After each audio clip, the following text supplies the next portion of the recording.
तो भाई लोग, the last of us season 2 का थर्ड एपिसोड आ चुका है। चलो एक्सप्लेन एंड रिकैप कर लेते हैं फटाफट। तो एपिसोड की शुरुआत में हम देखते हैं ढेर सारे मरे हुए infected and then scene focus करा जाता है मुर्दा घर में, जहां डेड बॉडी रखी हुई हैं ढेर सारी। सभी के चहीते जोल द ग्रेट, वहां पर उसकी डेड बॉडी भी रखी है और सभी उसकी घड़ी देख रहे हैं। कोई उसको साफ कर रहा है, टाइम स्पेंड कर रहे हैं उसके साथ और इमोशनल मोमेंट फुल देखने को मिल रहा है। इसी बीच जोल का भाई टॉमी भी आता है एंड तभी हम देखते हैं एली भी काफ़ी घायल हो रखी है, जिसे होश आया और उसके सबकॉन्शियस माइंड में जोल की डेथ वाला मोमेंट छपा हुआ है, जो एबी उसे मार रही थी और वो बुरी तरीके से चीखती है उस मोमेंट से डर के। देन कहानी सीधे 3 महीने बाद फोकस करी जाती है, जहां टॉमी एंड जेसी एंड बाकी लोग दीवारों को फिर से मजबूत कर रहे हैं। एंड देन एली पर फोकस करा जाता है, जो पिछले 3 महीने से हॉस्पिटल में ही है और अब बिल्कुल हेल्दी हो चुकी है और लास्ट सेशन उसका साइकोलॉजिस्ट के साथ है होगा, यानी थेरेपी के लिए, और यही अप्रूव करेगी कि एली बिल्कुल भी ठीक है। और थेरेपिस्ट एली से कुछ सवाल जवाब करती है एंड एली को घर जाने की परमिशन भी दे देती है।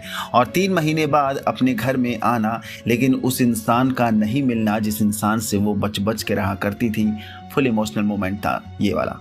एंड देन हम देखते हैं एली काफ़ी सैड है, उसे पुरानी यादें आ रही हैं जोल के साथ बिताए हुए हर पल की। तभी जोल की शर्ट पकड़कर वो रो ही रही थी कि डीना आ जाती है, जो उसके लिए हैंडमेड कुकीज़ भी लेकर आई है। और डीना एली को वो बताना चाहती है जो अभी तक उसने किसी को नहीं बताया है। डीना को उन सभी किलर्स के नाम पता हैं और वो कहाँ से आए हैं ये भी पता है, जो उसने अभी तक एली को भी नहीं बताया था। एली थोड़ा गुस्सा है पर मान जाती है और डीना उन सभी के नाम उसे बता देती है और वो कहाँ से आए थे वो सब लोकेशन एंड उसकी हिस्ट्री भी बता देती है कि वो सियाटल सिटी से आए थे। उनका ग्रुप है वुल्फ ग्रुप, WLF ग्रुप, जिसमें एक वुल्फ का साइन है और वो खुद को वुल्फ कहते हैं। ये फायरफ्लाइज के अलाई हैं, पर फेडरा से लड़ने के लिए ये दोनों ग्रुप एक साथ मिलकर नहीं लड़े थे। एंड डीना एली को बताती है कि यहाँ से वो ज़्यादा दूर नहीं है, यानी सियाटल सिटी। देन तभी हम देखते हैं डीना एंड एली टॉमी के पास आते हैं और जो डीना ने एली को बताया वो सब वो टॉमी को भी बताते हैं WLF के बारे में, यानी वुल्फ गैंग के बारे में। वो कहाँ हैं और कैसे हैं और हम उन्हें कैसे टैकल डाउन कर सकते हैं वगैरह वगैरह। बट टॉमी एक काउंसिल रखना चाहता है, सभी से बात करना चाहता है एंड जो काउंसिल वोट करेगी, जो काउंसिल निर्णय लेगी, डिसीजन लेगी, उन्हीं के बेस पर आगे कदम बढ़ाना चाहता है कि उन्हें मारने जाना चाहिए या नहीं जाना चाहिए। तब ही वो एक्शन लिया जाएगा, क्योंकि टॉमी मारिया की राय भी लेना चाहता है, उसकी राय भी जानना चाहता है। बट एली द यंग खून उसका कहना है कि सीधा चलो मारो और ख़त्म करो कहानी। तभी हम देखते हैं कुछ लोगों का ग्रुप जंगल के रास्तों से कहीं जा रहा है। देखने में ये लोग जंगली टाइप लग रहे हैं और इनके फेस में स्कार्स भी हैं। हालत इनकी इतनी अच्छी नहीं है एंड एक ही तरह का ड्रेसअप सेंस भी है इन लोगों का, जिनके कपड़ों पर एक ही जैसा साइन है, जस्ट लाइक इन्फिनिटी साइन। और ये रिलीजियस माइंडसेट वाले बंदे लग रहे हैं और ये लोग इशारों में बात करते हैं, जिनका इशारा है विस्लिंग करना, एक दूसरे को चौकन्ना करना विसिल के द्वारा। अगर रास्ता खाली है तो उसके लिए अलग टाइप की विस्लिंग है, अगर डेंजर है तो उसके लिए दूसरी टाइप की विस्लिंग है। मैं आपको बताऊं तो ये लोग खुद को सेराफाइड बोलते हैं। फिलहाल अभी के लिए इंट्रोड्यूस नहीं किया है एपिसोड 2 में, लेकिन गेम में इनको सेराफाइड से ही इंट्रोड्यूस करा गया है, जिनकी कट्टर दुश्मनी वुल्फ गैंग से है। और तभी डेंजर का साइन मिलता है, ये सब लोग छुप जाते हैं जंगलों में ही और हथियार के रूप में हथौड़ा एंड तीर धनुष वगैरह इस्तेमाल करते हैं, जो पहले के लोग किया करते थे। तभी हम मोमेंट देखते हैं जैक्सन टाउन में और एली को पंचिंग बैग पर पंच करते देख रहे हैं, जो कि ट्रेनिंग ले रही है जैसी से। दोनों के बीच में बातें होती हैं। बाकी जैसी भी अब काउंसिल मेंबर बन चुका है, तो एली जैसी को खुद की तरफ से बात रखने के लिए बोलती है, पर जैसी चला जाता है ये कहकर कि काउंसिल का वेट करना चाहिए, जो वो निर्णय लेंगे वही आफ्टर ऑल द डिसीजन होगा। और साथ में एली को बोलता है कि एक स्क्रिप्ट लिख लो ताकि तुम लोगों को काउंसिल में कन्विंस करने में कामयाब रहो। And second day council meeting चल रही है, जहां एक लेडी से मारिया पूछती है कि हमें बदले के लिए जाना चाहिए या नहीं, और ये लेडी मना कर देती है। और अभी तक बहुत से लोग मना कर चुके थे कि नहीं जाना चाहिए, क्योंकि हमें अपने रिसोर्सेज खत्म नहीं करना चाहिए। बाकी अभी तक हम लास्ट वॉर से अभी तक उभर भी नहीं पाए हैं, यानी वही ज़ॉम्बीज इन्फेक्टेड वाले वॉर। देन मारिया एक आदमी से और पूछती है और वो भी मना कर देता है कि नहीं जाना चाहिए। तभी वही बुढ़ा उठता है जिसके साथ एली की लड़ाई हुई थी वो न्यू ईयर वाले डे पर, और सभी को कायर बोलता है, जिसका कहना है कि कोई आया और हमारे घर में घुसकर ही हमारे बंदे को मारकर चला गया। तुम्हारा खून नहीं खौलता, हमें लेना चाहिए बदला, हाथ पे हाथ धरे बैठे नहीं रहना चाहिए। हमें अपनी टीम भेजनी चाहिए और उन्हें सबक सिखाना चाहिए ताकि फिर कभी ऐसी वो हिमाकत ना कर सके।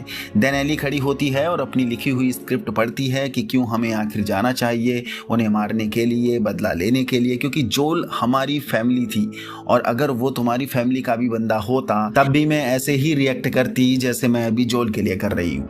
देन मेन काउंसिल जज का फैसला आता है जहाँ सिर्फ 3 ही लोगों ने हाँ में जवाब दिया था और बाकी 8 ने मना कर दिया। एंड यहाँ काउंसिल मीटिंग रद्द हो जाती, मतलब खत्म हो जाती है।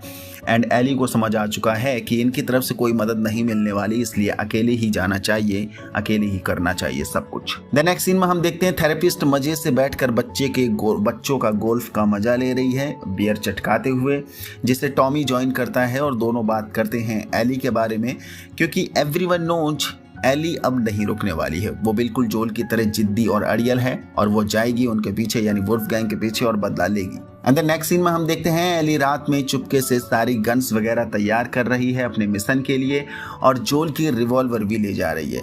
सारी पैकिंग सेट कर ही रही है, तभी डीना आ जाती है, जिसे मालूम है कि एली पैकिंग कर ही रही होगी और वो सब गन वगैरह देखकर वो समझ भी जाती है।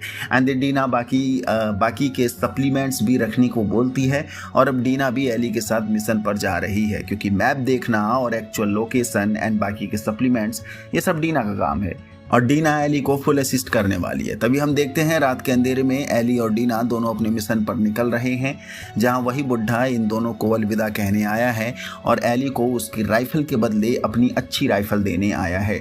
एंड ये दोनों कुछ सप्लीमेंट्स के साथ घोड़े पर निकल जाते हैं, जहां दूसरी सुबह एली जोल की कब्र में आई है, जोल से मिलने, लास्ट अलविदा लेने, और जोल के लिए कॉफ़ी के बीज भी लेकर आई है, क्योंकि जोल को कॉफ़ी काफ़ी पसंद थी, ब्लैक कॉफी। एंड देन उसके बाद ये दोनों मिशन पर निकल जाते हैं और लंबा रास्ता तय करने के बाद ये दोनों रात को कैंप में रात गुजारते हैं, जहां काफ़ी बारिश भी हो रही है क्योंकि मौसम पूरा ख़राब हुआ है। और रात को दोनों के बीच न्यू ईयर वाले दिन के किस्सी विस्सी की बात भी होती है और एक क्लोजर मोमेंट भी देखने को मिलता है दोनों के बीच में। नेक्स्ट डे ये उस रास्ते से गुजरते हैं जहाँ से हमने कुछ टाइम पहले सेराफाइट्स गुजरते देखे थे और देखते हैं कि कैसे वुल्फगैंग ने सारे सेराफाइट्स को मार रखा है, बिल्कुल जानवर की तरह दरिंदगी मचा रखी है, छोटे छोटे बच्चों तक को नहीं छोड़ा है। एंड देन आगे बढ़ते हैं और फाइनली दोनों सियाटल सिटी पहुंच ही जाते हैं, जहां हम देखते हैं एक गार्ड निगरानी रखे बैठा है और वुल्फगैंग को रास्ता क्लियर है कि न्यूज़ देता है। एंड हम देखते हैं finally the giant Wolfgang episode के एंड में कहीं जा रहे हैं पूरी वुल्फ आर्मी के साथ। एंड यह एपिसोड का दी एंड हो जाता है। तो जिसने भी देख लिया है अपना एक्सपीरियंस जरूर बताकर जाना, बाकी जिसने नहीं देखा है आप टेलीग्राम चैनल को ज्वाइन कर लो, वहां आपको फ्री में मिल जाएगा देखने के लिए। बाकी यहाँ तक पहुंच गए तो इसका मतलब वीडियो पसंद है लाइक कर दीजिए, नए हो तो चैनल को सब्सक्राइब कर दीजिए। मिलते हैं नेक्स्ट वीडियो में जो होने वाली है थ्योरी एंड ब्रेकडाउन वीडियो, क्योंकि बहुत कुछ ब्रेकडाउन करना इसमें बाकी है, काफ़ी कुछ हिडन डिटेल्स हैं। सेराफाइट इसका उदय कैसे हुआ, ये क्या करने वाले हैं, वुल्फगैंग क्या कैसे हो सकती है आगे जाकर, वगैरह वगैरह वगैरह। मिलते हैं, जय हिंद।